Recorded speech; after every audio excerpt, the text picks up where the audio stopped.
session 7. So if you have your outline, I've listed here some of the resources that I spoke about throughout the course and frequently asked questions as well. If you didn't print out your outline, those frequently asked questions are also on my website, pamfox.org. So I really do hope that this course has been beneficial to you. I hope that what you're taking away from this is that you're seeing that, yes, this can be done. You're seeing that if I can establish what pressure pushed my stomach up in the first place and address that, that's going to be number one, because I'm no longer going to be having something pushing my stomach up.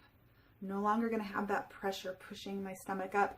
And then by retraining ourselves how to breathe, relax the belly, that just allows gravity to help the stomach come back down. And then through supporting, through manual manipulation, that is going to begin to move that stomach down, begin to stretch and move that peritoneum and create a new space for the stomach where it was meant to be all along, okay? Create those new attachments. And then the final step is, again, to strengthen that diaphragm through these breathing techniques where we can build up our hiatus. So I hope that you can see clearly that this can be done, that it's totally possible, and it's going to require a commitment from you. It's going to require consistency from you to practice this daily. It's going to require logic from you to make sure you're being mindful and present and listening and tuning in to what your body is communicating with you. Maybe you'll need to make some adaptations to this, and that's okay. Maybe you'll need to stick with one thing for a long time, like the baby's breath, just learning how to open up the abdomen, breathe into the belly, and really allow that stomach room to move down. And some very gentle manipulations, maybe in the beginning, and then you can move into a little bit more advanced stomach pulling.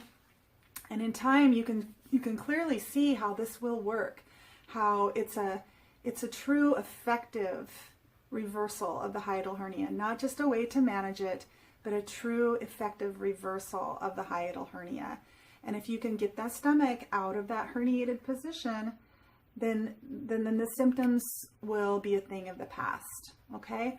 But you may have to make some pretty major changes in your life, and don't be scared at the idea of a plant-based diet, and please don't just decide that you cannot do a plant-based diet. Please do not just decide that that is just not for you. I know I was there. It took me a year before I had the courage to try a plant-based diet because I knew there was no way. There was no way I was ever going to be able to try it. Why even bother? I wouldn't last on it for more than a day. Why even bother?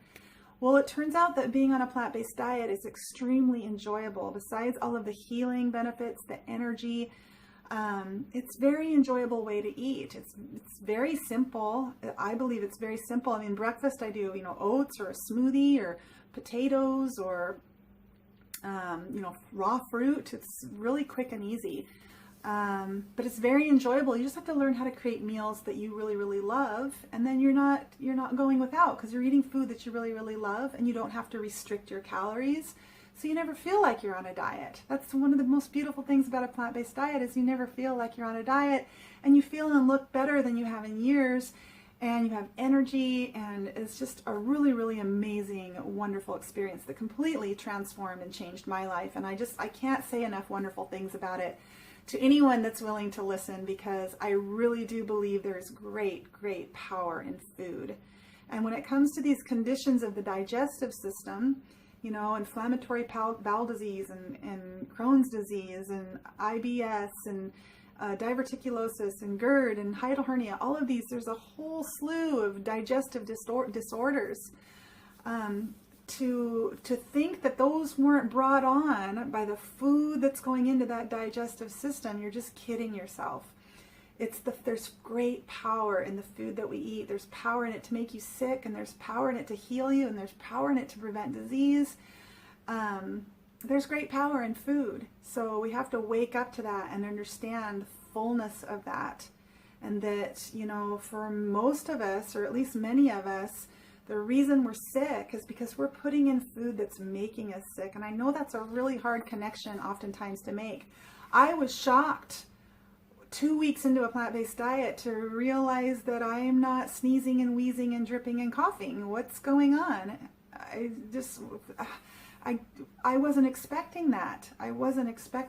So there's great power in food. So I really want to encourage you to check out some of these resources. I've got, some of the different doctors there, a couple of books. The Acid Watcher diet is not a plant-based diet, but I put that on here just because it does include a lot of plant-based foods. And I think it's a good compromise for someone that said, well, no, I'm not going to go on a plant-based diet. The Acid Watcher's diet includes a lot of plant foods, and for some people, just to include in more plant foods is enough to improve their health. So I think it's definitely worth trying. If you're sure you don't want to try a plant-based diet, you could try this Acid Watcher diet. And then join a support group. There are groups on Facebook. I've listed them here. I just think they're wonderful just to connect with other people who are going through the same challenge as you are. Ask questions, find out what's working for them, what's not working for them, and really just get a really good comprehensive idea of what's happening with other people. It's a great way to receive support as well. So now is the time where we say goodbye. I want to thank you once again for joining me, and I wish you all the best. If you want to continue to follow my content, I do upload things on my Facebook page, on my YouTube page. So you can continue to connect and interact with me there. All right, all my best, you guys. Thank you so much.